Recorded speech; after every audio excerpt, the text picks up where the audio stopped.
అండి, welcome to Bhargavi's ప్రపంచం. మనకి ప్లాంట్స్కి కంపోస్ట్ వాడుకోవడానికని మట్టి పక్కకి పెట్టుకుంటాం కదా, మన కిచెన్ కంపోస్ట్ అవన్నీ తీసుకొచ్చుకొని గ్యాదర్ చేసి పెట్టుకుంటే ఇందులో కొన్ని ఎర్త్వార్మ్స్ వచ్చినాయండి. చెల్లె చెప్పిందని చెప్పేసి నేను కూడా ఇదే విధానాన్ని పాటించాను. ఇందులో కొన్ని ఎర్త్వార్మ్స్ వచ్చినాయి. వీటిని ఇప్పుడు కొన్ని ఒక్కొక్క ఎర్త్వార్మ్ని చెట్లలో వేసుకోవాలి. చూడండి, కనిపిస్తున్నాయా మీకు? చూడండి, ఎర్త్వార్మ్స్. వీటి వల్ల మనకి ప్లాంట్స్కి చాలా బాగా యూజ్ అవుతుంది అనమాట. అందుకోసమని కిచెన్ కంపోస్ట్ని, శాండ్ని అంతా కలిపేసేసి పెట్టుకుంటే మనకి ఇట్లా ఎర్త్వార్మ్స్ పెరిగినాయి.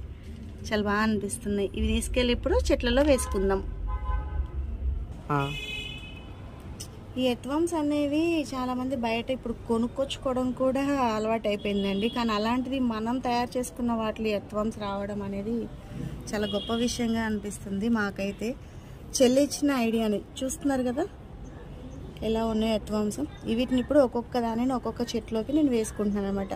దీనివల్ల రూట్ ఫార్మేషన్ మంచిగా అవుతుంది కదా. మనం ఏమి కొత్తగా ఇంకా వేరే ఏవో క్రియేట్ చేసుకోవాల్సిన అవసరం లేదు. వీటిని వాడుకుంటే సరిపోతుంది మనం ఈ ఎర్త్వార్మ్స్ని వేసుకుంటే.